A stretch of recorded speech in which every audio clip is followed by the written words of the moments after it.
Hi, friends. It is Thursday. Today is Thursday, November 20th. It is 11:26 a.m. here in New York City.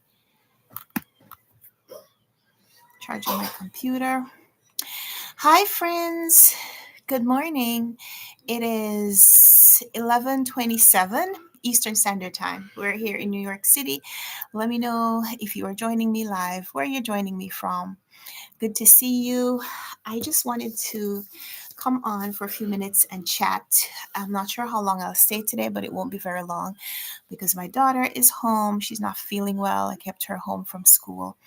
She had a little bit of a rough night in terms of she's dealing with a little bit of a cold, and her breathing wasn't so great last night. So spoke to the doctor, who said, she's had a cough for a few days, and just give her the home remedies, fluids, rest, mommy's kisses, a little time, maybe to just chill and relax, and hopefully she'll be fine. So right now she probably sounds worse than she is because she is like, you could hear the congestion in her, on her chest, in her throat. She's 6. She's a young 6. She just turned 6 a couple of weeks ago. Um, and so I got her some cough syrup on Sunday. Mommy, Yes, baby.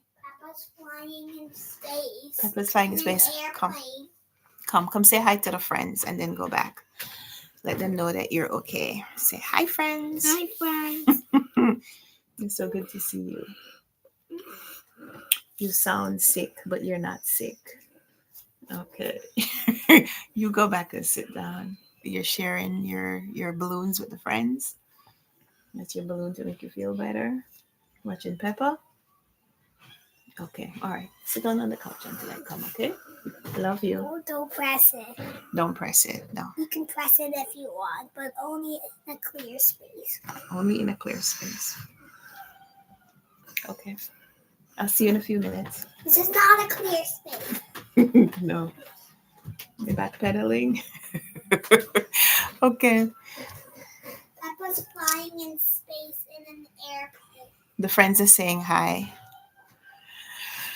Yeah. We are home. She's she'll be okay. I hope. I pray.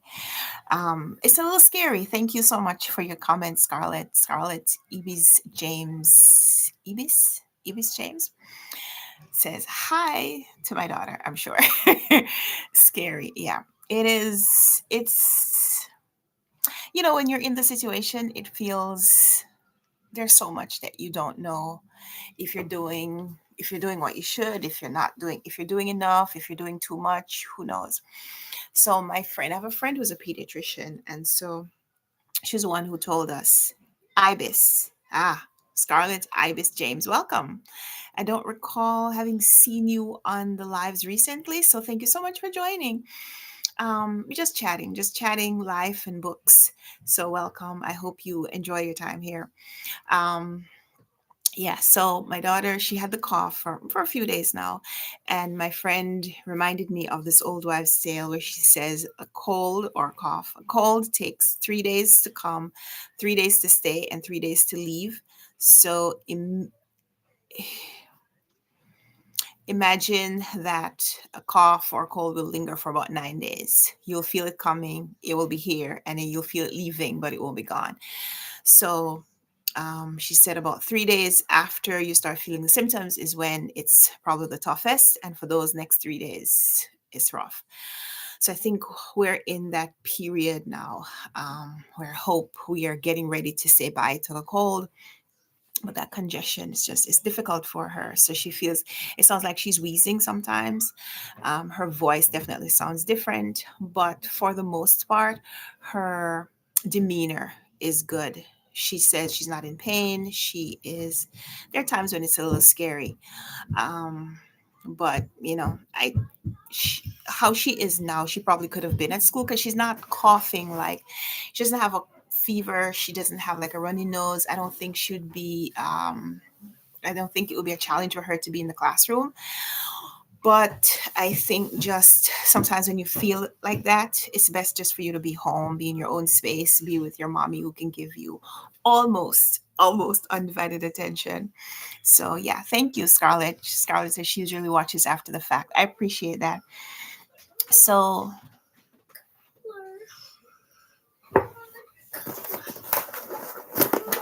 these, okay, enjoy. So, since I spoke to you yesterday, have a few reading updates. I finished reading this book.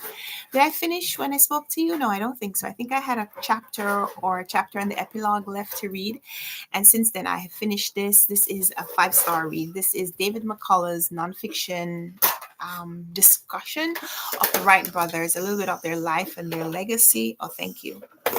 It's color. It's color. It's colors. I brought markers, but we exchanged. Um, yes, it is good to be cared for. It's great to be able to have that. So yeah, this is good morning, my cozy little library. So I finished reading David McCullough's The Wright Brothers. And this is not a new book. I think it was published in 2015, 2013, 2015. Oh, here's the receipt I was looking for. um, good. If you're not on Fetch, definitely sign up for Fetch. I'm going to share my code.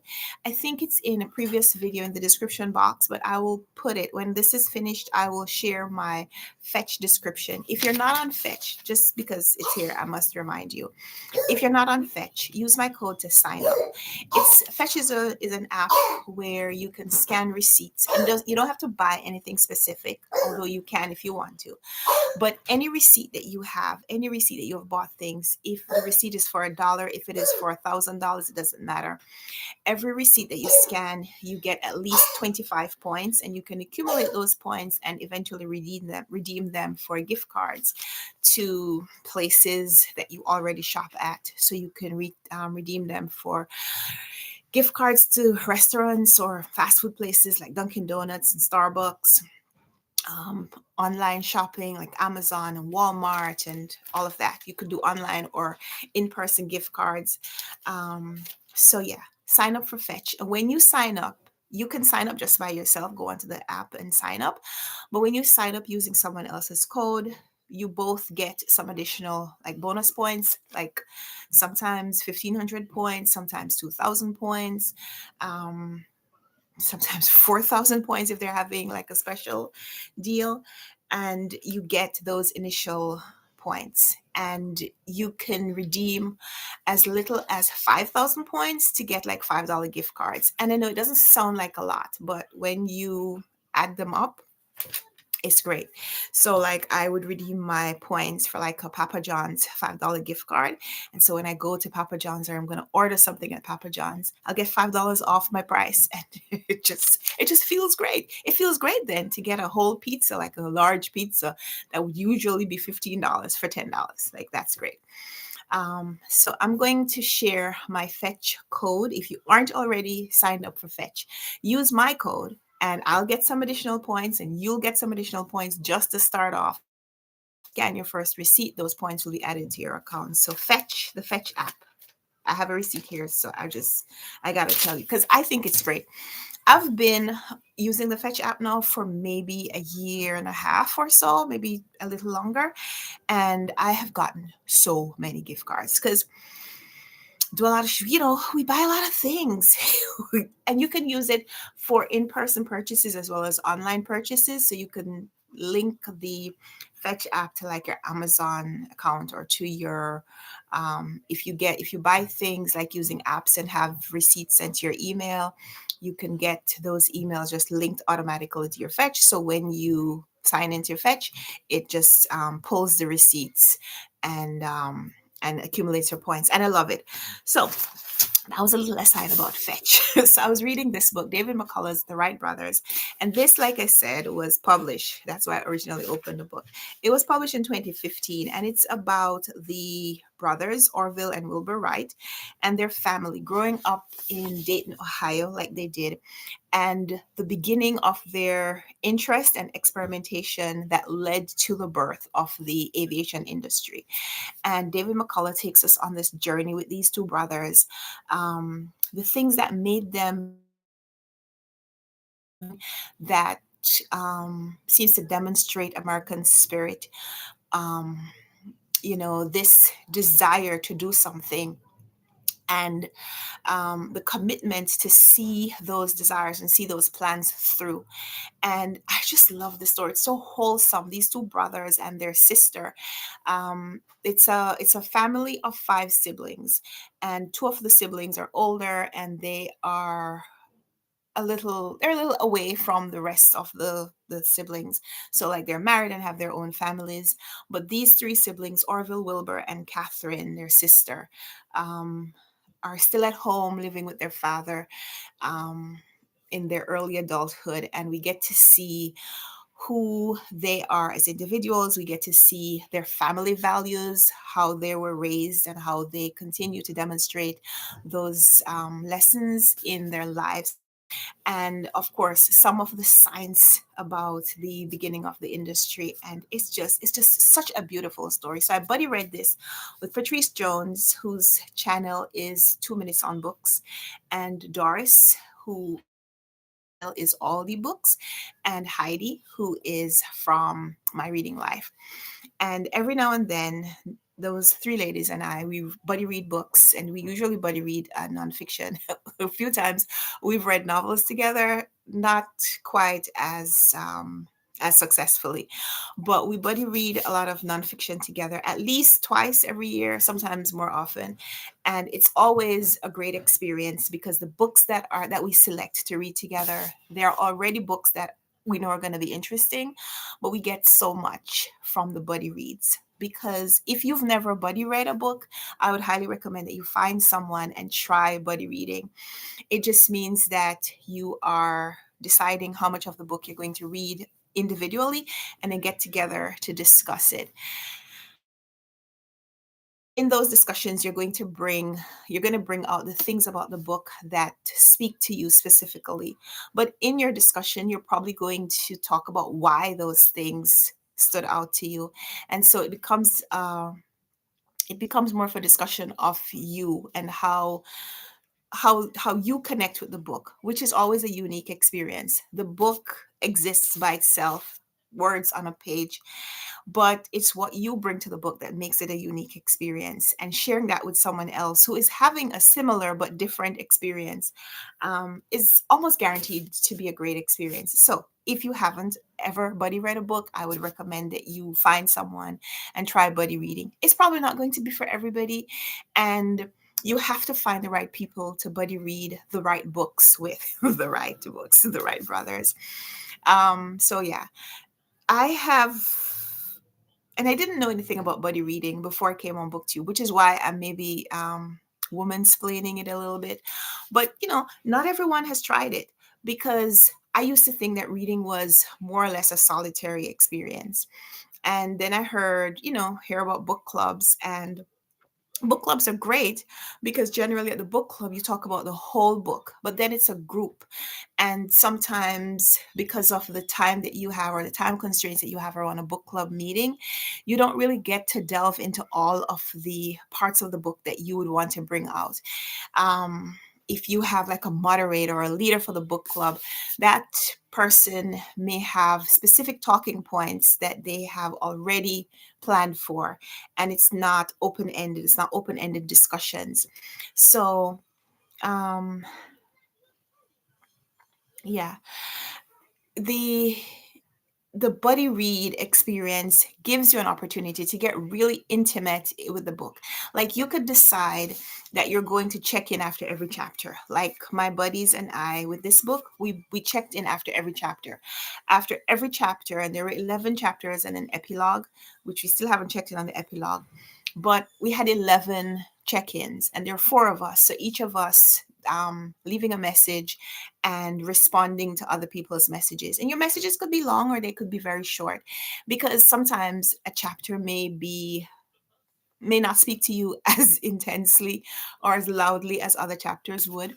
So you may have more to say on one section of the book than with others.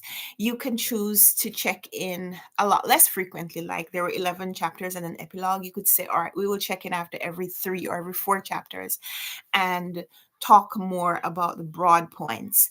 But for a story like this, and because this group of buddy readers that I'm talking about, because we have been buddy reading for so long, we've buddy read so many books, we know the kinds of things that we will probably want to discuss. And so we knew going in that we were going to want to have frequent check-ins. But yeah, you could decide, a short book, you only want to do 3 check-ins, and you'll read 50 pages and then talk, or 100 pages and then talk, or whatever. So yeah, Scarlett says, I've never buddy read a book. Sounds like group school project. I suddenly see what they were trying to do. Yeah. It's quite interesting to compare things that we do now for fun with things that were mandated when we were younger, because that was the intent. The intent was for us to get this shared reading experience from a book, that we would interact with the text ourselves when we were doing the pre-read, but then that we would also get together and share what our individual take was with other people, and hear what their take was, and maybe it would inform our understanding of the book, heighten our awareness of what was going on, and just give us a better appreciation of the text. That, I think, would be the intent of a school reading project. But it doesn't always happen. Tell me you don't know somebody who is supposed to read the book and they don't read the book. Somebody who turns up at book club and wants to do everything except discuss the book because they haven't read the book. So yeah, it still happens in adulthood, but it used to happen in school. I remember when I remember being a teenager also, and having literature class assignments, and you'd show up to class and you knew based on what people were saying that they hadn't read the book. I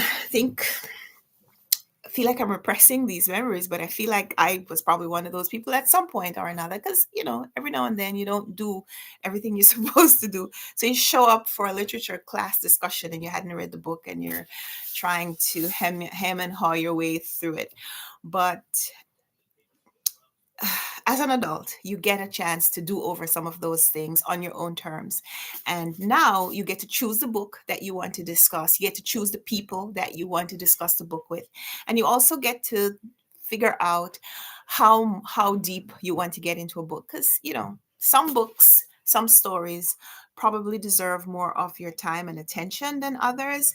I don't know that I ever had like the full curiosity about these brothers.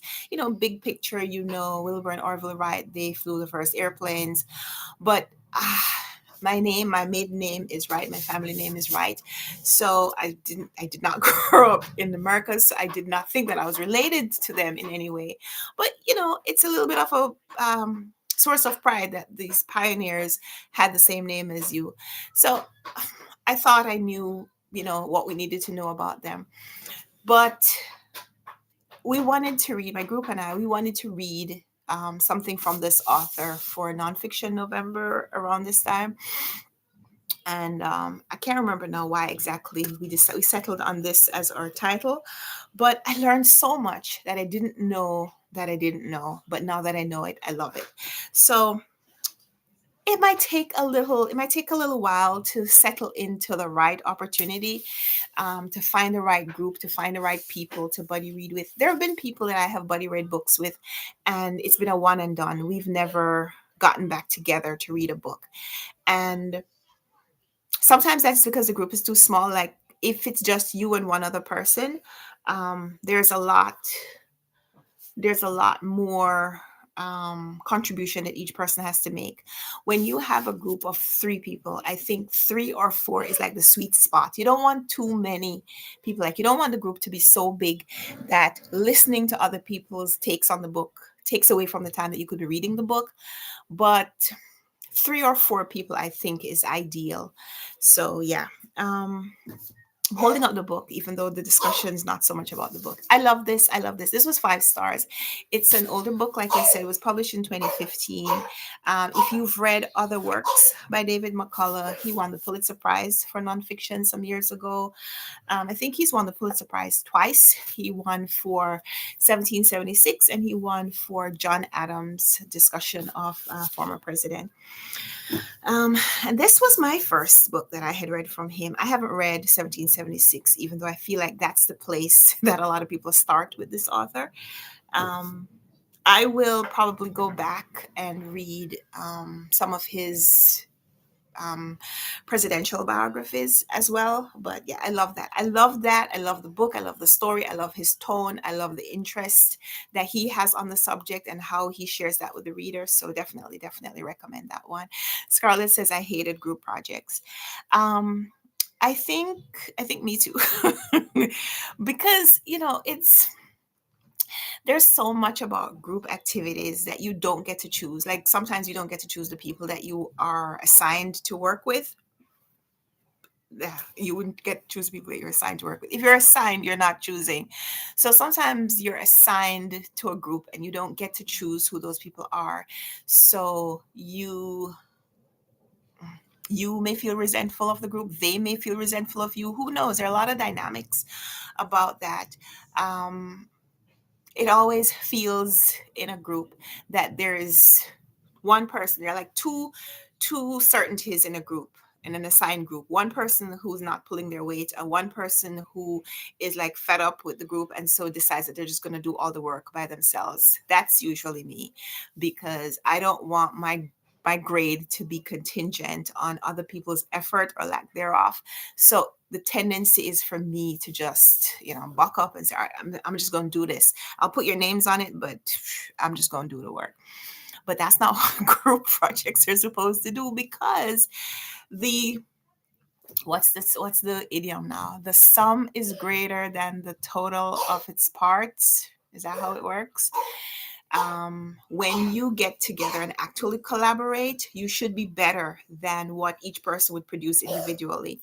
Um, and so it is a big part of the group project is finding that place, that balance, that equilibrium where everybody brings their unique takes.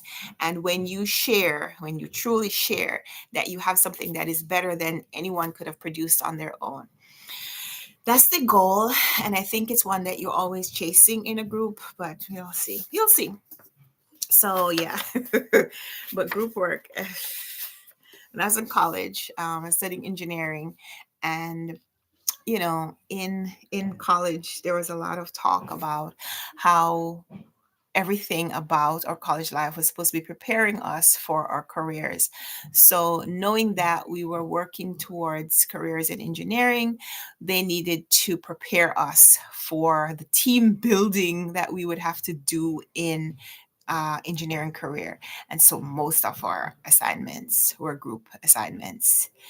And yeah, like I said, I'm one of those people who you put me in a group with 4 people. I may call a group meeting, and if you're not there 5 minutes before the meeting, I'm just like, listen, this person is not going to show up. They're not going to bring their section of the work. So I'm just going to make a plan that I'm just going to do the whole thing by myself. And it's not designed for you to be able to do that. So quite often then you burn out trying to accomplish the work of 4 people with the time that you have for one person. So that's something that con- con- continually still working on. Scarlett says, "I love that these lit book buddy groups are based on choice." Yeah, you get to decide if you want to try it. And again, it's not going to be for everyone, probably, because not everybody has the patience to find their perfect buddy read or book club kind of setting. But when you find it, if you can find it, it's kind of like true love. If you find it, it's wonderful.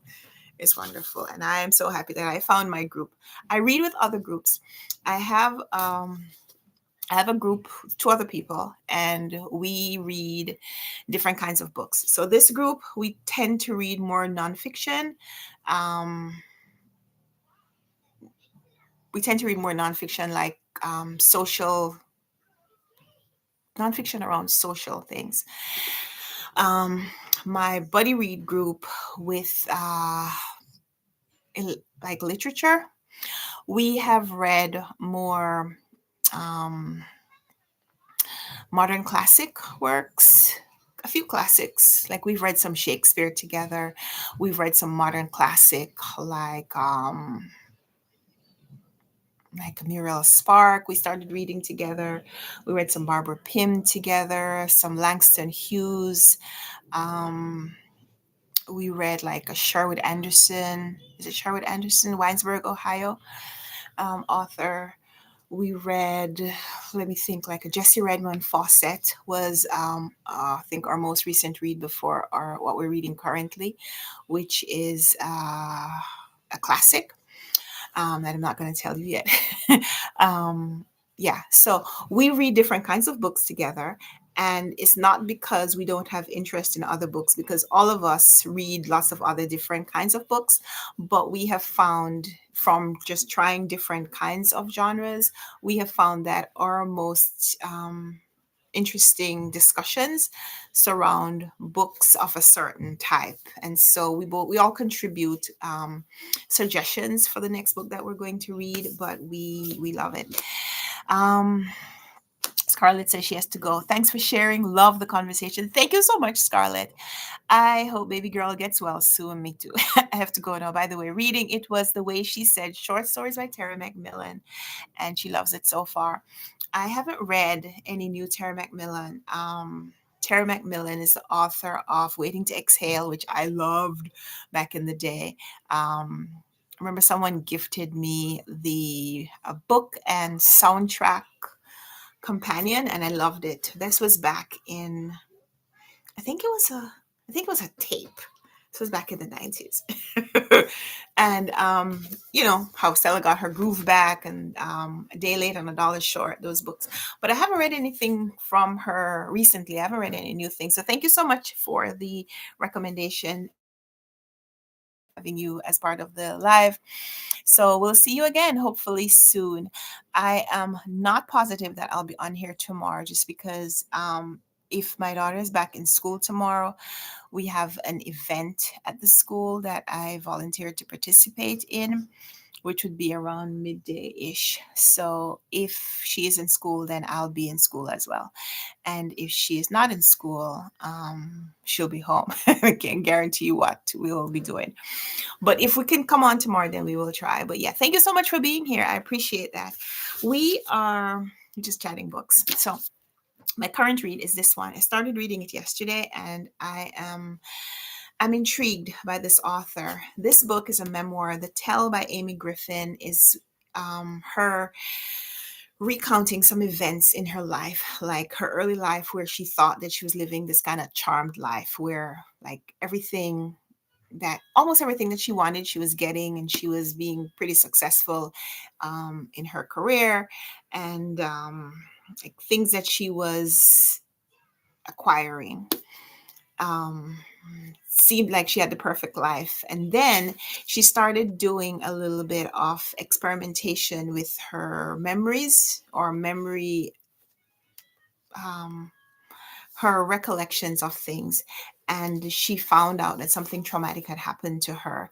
And so it's her dealing with that epiphany, um, and how it changes her life. So, The Tell by Amy Griffin was an Oprah's Book Club selection earlier this year, and it's showing up on a lot of lists. And so, since the publishers had gifted me this copy, I went and pulled it from the shelf. And so, I started reading it yesterday. I'm just about halfway. I'm at page, no, a little less than halfway. I'm about a third of the way in. I'm at page 96, and the book goes up to about page 260 something. So about a third of the way in, and it's really well written. It's written in a very conversational tone, so it feels like an easy read. I just need to find the time to finish it. Yes, Pumpkin. Yes, love. Dad says he has loads of work to do, and the kids want to play with him, but he's literally playing the elevator game, and he doesn't realize. This is bingo. Oh. Please. Bluey's dad. Mhm. Yeah. He says he had doesn't. loads of work. Sometimes grown-ups have work to do and they know they need to do it. But it's a little hard sometimes to start. Sometimes we need a little time to think about how we're going to do the work even before we physically start to do it. Okay. All right. So I have been updating my reading journal and I'm excited. I'm excited about my reading journal. Excited about my reading journal. I started putting in the pictures for the books that I'm reading. So these are my most two recent finishes. Charlie and the Chocolate Factory by Roald Dahl, which I read with my daughter. She started reading that. Well, she read it at school, but we reread it together.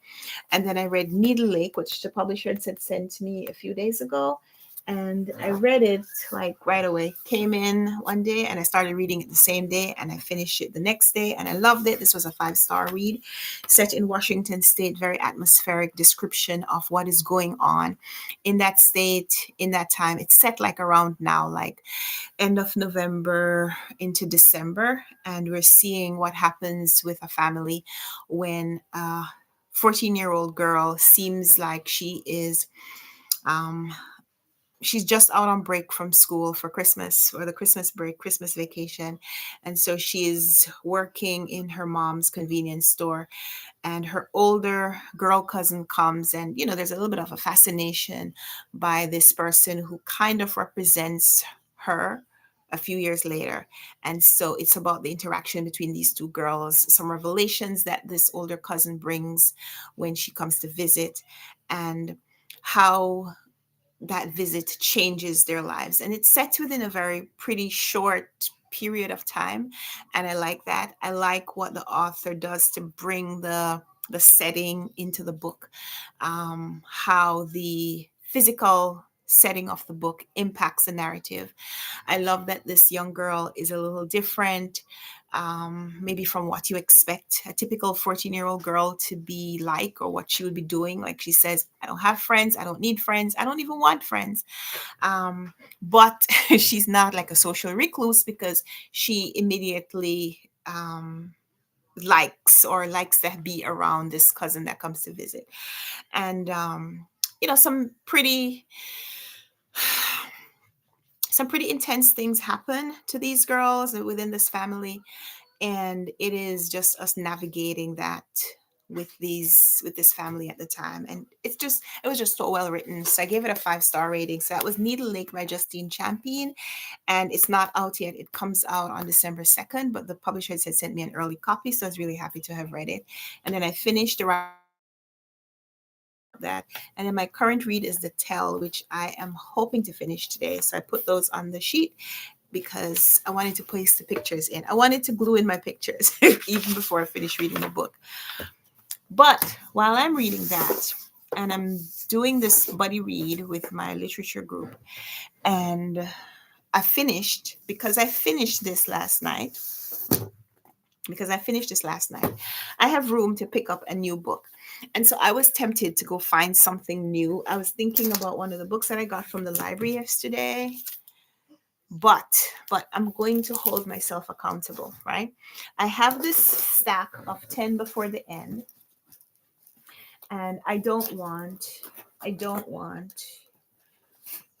not want to be picking books from all over the place and not actually, working towards whittling down this one. So, even though I'm still working on The Loneliness of Sonia and Sunny, that's even though I'm still working on that and I'm working on this, and I have a buddy read where I'm a little bit ahead of my buddies, so I need to wait for them to catch up. I have room to pick up a new book. So we're going to choose a book from this stack. This was 10 before the end. We now have 2, 4, 6, 8. We have 9 of them here because we took out The Loneliness of Sonia and Sunny. That is a current read that's on the nightstand. So we need to choose another one of these. And I'd started reading The Bone People, but I'd put it aside just because I was reading another book that was similar. So I'm going to use my picker wheel on here and I'm going to choose which book I read next, even though I'm not finished with the first one. So now let me see my picker wheel. My daughter changed my picker wheel. Okay. Only selected wheel is kept for the next visit. Wheel one. No. Okay. Picker wheel.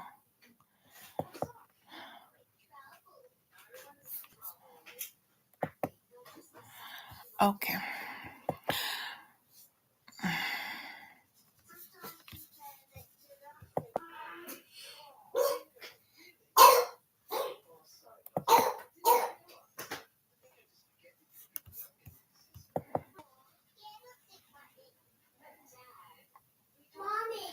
Yes. What's up? All right, I'm going to have to re-enter. What's up? Bluey is sick too? Oh no. Bluey is 6? Like you. Oh, nice. All right, let me see if it will come back. Will it come back? No, it's gone. All right, I'm going to have to re-enter the information on the picker wheel. So, all right, let's do this. We'll put them back in. Buckeye, the Bone People, the Warden, Dominoes. These are the titles that I'm choosing from. No Fund, Return of Love, Olada Equiano, Song of Solomon, The Bachelors, which I may have to change that title because it didn't come in from the library yet. Love, Anger, Madness. I'm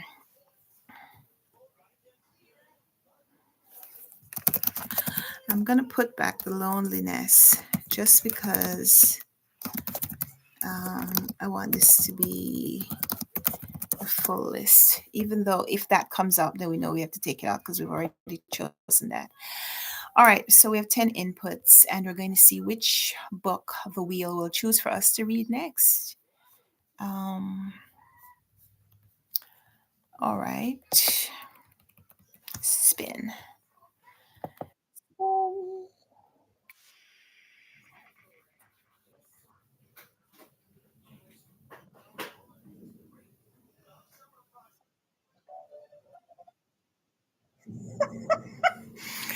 It picked Buckeye.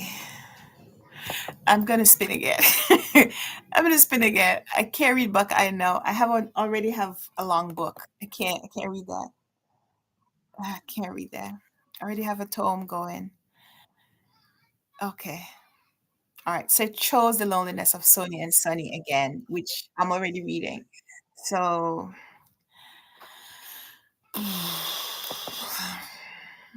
we have to spin again.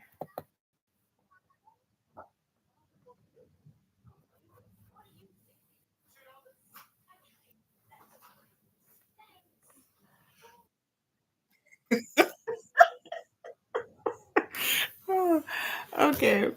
Um it chose Love, Anger, Madness. Am I spinning again? Why am I doing this? It's not a picker wheel if I'm okay. Let's just call this an exercise. We're not actually using the picker wheel. We're not actually going to use the picker wheel because it's not giving me any of the things I want. I wanted to choose I wanted to choose the books that I want. Oh my.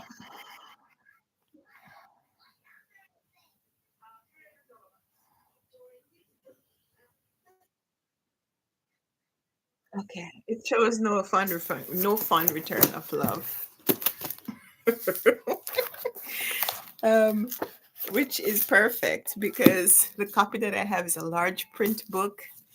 Don't you just love when you pick up a book and it looks like this? Like, I wouldn't consciously actively go to the library and request a large print book because, I want, if someone needs a large print book, that it would be available for them. Like, it doesn't feel right to keep a book home that someone else would need to read and they can't read it. But nobody has checked this book out in a long time. And and I didn't request it, they just sent this to me. So I think that I would even be able to read this with my glasses on. Let's see. So No Fun Return of Love is the book that the wheel selected for me after 5 tries. No, I still can't read it with my glasses on. But I think I'm going to be able to read this maybe even today. No, it's a lot longer than you expect. It's 350 pages. So this is the next book that I'm going to pick up alongside all the other things that I'm reading. No Fun Return of Love. Okay. We're going to count that a success. We're going to count that a success. A manipulated spin, but a spin nonetheless. So these are the other books on the stack. The wheel picked this for me, but it's big. I'm reading another big book. I can't. This is The Bone People. I started reading this, put it aside because also it's a big book, and I'm reading The Loneliness of Sonia. I just need to finish that book so that I can actually devote the rest of my attention fully to the rest of the stack. The Warden. I'm just going to tell you, I'm reading this. I'm currently reading this.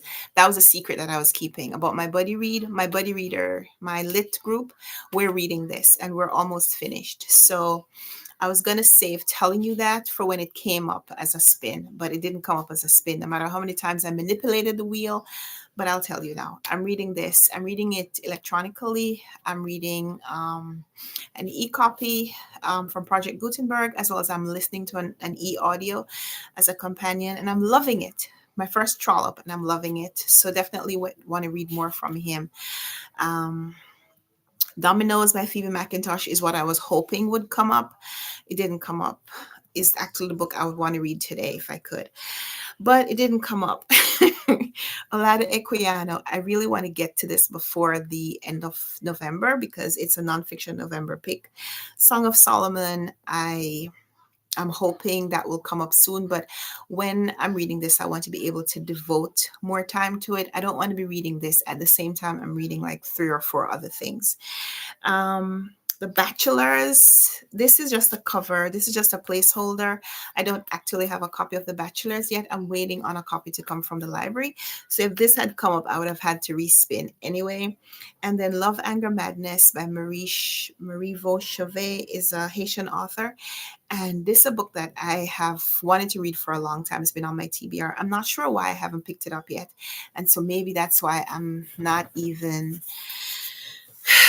sure that I wanted to read it today. But it is also a big book. And like I said, I didn't want a really big book. So I think this is a perfect size, perfect length, perfect setting for me to get into right now. No, you know what? I need to finish The Warden before I pick this one up. I need to finish The Warden before I pick this one up. The Warden is set in 1855. This is also a British, it's set in 1855 in Britain. In England, is it England?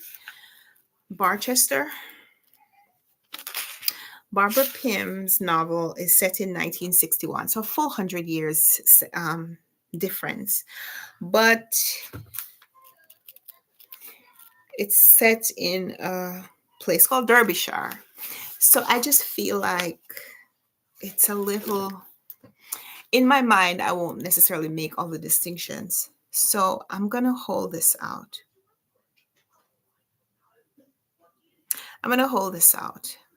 But some of these books are just too similar. That's the problem. That's the problem that I'm having. Some of these books are okay, you know what? I'm not going to think about it yet. What I will do is I will go finish The Warden. Because when I finish The Warden, but I can't finish it because I'm ahead of my buddies. I have to wait. All right, I don't know what I'm going to do yet. Maybe I should just go back and finish Sonia and Sunny. Yeah, I don't know what I'm gonna do yet. So give me some time before I share to figure that out. But you know what we could do is we could go back to our list from yesterday. We were looking at the favorite books from 2025, shared by the Chicago Public Library. Yesterday, in the live yesterday, we looked at the first 40 books, I think. And from that list, I found a few books that I wanted to read. Um, and added them to my like right now TBR. One of those titles was Dinner with King Tut: How Rogue Archaeologists Are Recreating the Sights, Sounds, Smells, and Tastes of Lost Civilizations. That's a book by Sam Keen. And I thought it sounded like a book that my husband would enjoy reading. So I wanted to get a copy that I could read now and possibly purchase a copy for him for Christmas or so. So I requested a copy from the library, and I hope that that will come in really soon because I'd like to, if I love it, be able to get him a copy for Christmas. Usually for Christmas every year, we get each other books. At least a book is included in our gifts. For the past few years, my husband has given me a bookish magazine subscription, and that suffices as my book just because sometimes people who have a really huge extensive book collection, or they read a lot from other sources, like I get a lot of books from the library, it might be difficult to buy me a book. So what he has done is given me a book magazine instead, but I usually get him a book. So I think from the list that was one of the books. Can you give me 5 minutes before you start playing? Or can you turn it down? Okay, thank you. So, my daughter is practicing her piano skills. So, yeah, from the list from the Chicago Public Library, I found a few books that I wanted to read and added to my request list from the library. And I also found a book potential for my husband. Like I requested the Dream Count novel, Chimamanda Adichie. I requested that from the library yesterday. And um, A Guardian and a Thief by Megha Majumdar. I requested that from the library as well. So let's look at the next 20 or 40 books on the list. From the first 40, I had only read one. So hopefully I'll do better with the next group. So number 41 on the list of best books of 2025 by the Chicago Public Library, they have, or best books of 2025 thus far. They have Heart Lamp, selected stories by Banu Mushtaq. Um, can you turn that off? Because you're not playing it, right? Just turn it off for a little bit. We could practice it later. Or turn it down, please. Thank you. Appreciate it. Okay. Heart Lamp by Banu Mushtaq. Heart the Lover by Lily King. This is a novel about an undergrad and a professor. Heart Lamp is selected stories about, seems like stories about women from India or Muslim women. A monumental first collection in English from Banu Mushtaq, lawyer, activist, champion of Muslim women, and winner of India's highest literary honors. In the 12 stories of Heart Lamp, Banu Mushtaq exquisitely captures the everyday lives of women and girls in Muslim communities in southern India. Okay. I haven't read that. I don't read a lot of essays or short stories these days, but that sounds interesting. Heartwood by Amity Gage. When unhappily married nurse Valerie doesn't show up at a planned meeting point along the Appalachian Trail, highly accomplished game warden Bev and her search and rescue team go into high gear. I like hiking. I have done some hikes over the years, so this would be interesting to read a book about hiking on a trail. So I might add that to my list as well. You okay? This light works. Okay. Look.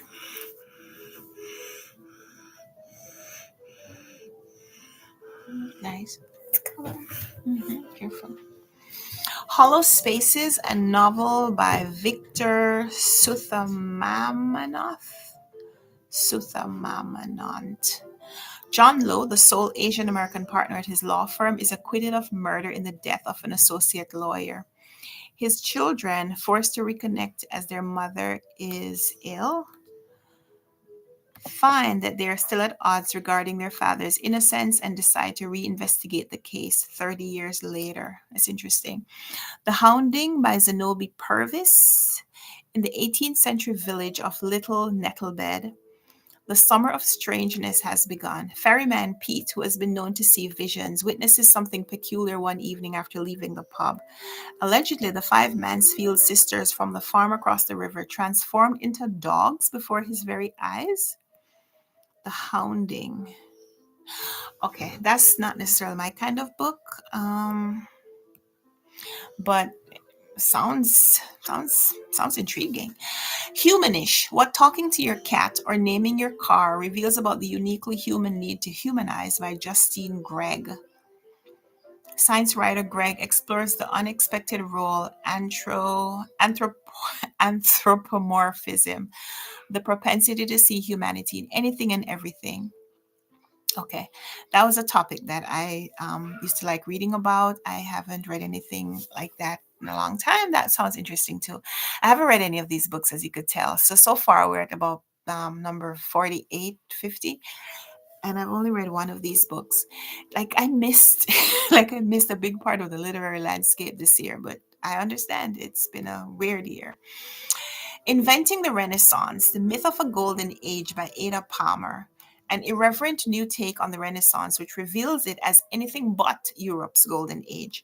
From the darkness of a plagued and war-torn Middle Ages, the Renaissance, we're told, heralds the dawning of a new world, a halcyon age of art, prosperity, and rebirth. Hogwash, or so says award-winning novelist and historian Ada Palmer.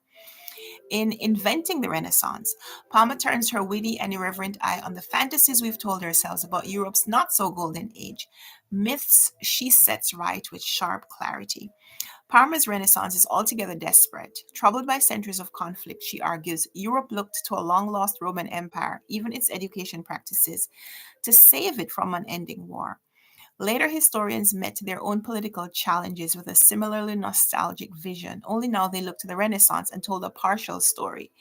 To right this wrong, Palmer offers 15 provocative portraits of Renaissance men and women, some famous, some obscure, whose lives reveal a far more diverse, fragile, and wild Renaissance than its glowing reputation suggests. Okay.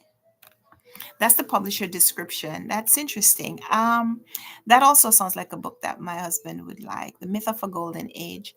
Um, Maybe we don't have to just get one book. Maybe we'll get two. Is a River Alive is a book that I want to read. Robert McFarlane is a science and nature writer, and he draws inspiration from his local springs near Oxford. In this book, he sets off on three journeys around the world to explore the question posed by the book's title. When he asked his young son if he thought rivers were alive, his son basically answered, Duh, Dad. Would that grown ups could all be so in touch with their intuition? So McFarlane travels to Ecuador, to India, and to Canada to answer that question. That's interesting. I saw this at my library and I thought about picking it up, but I think I'm gonna have to wait until next year to read that book. I feel like it will be a book on the BookTube Prize nonfiction list. Maybe it will be assigned to me, maybe it won't, but I'll probably read that early next year.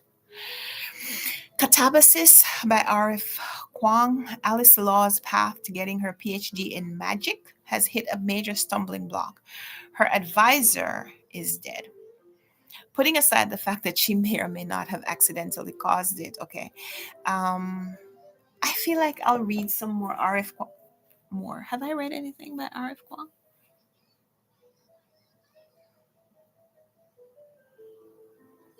Is she? She's not the person who wrote Yellowface, is she? No.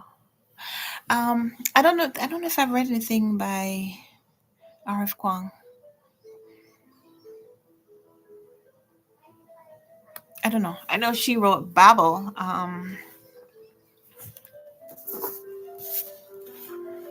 Let's see.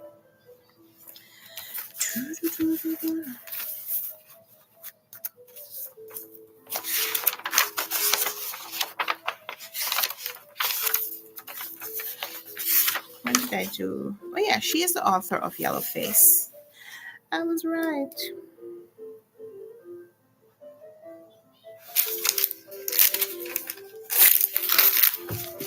Um, so I like the writing.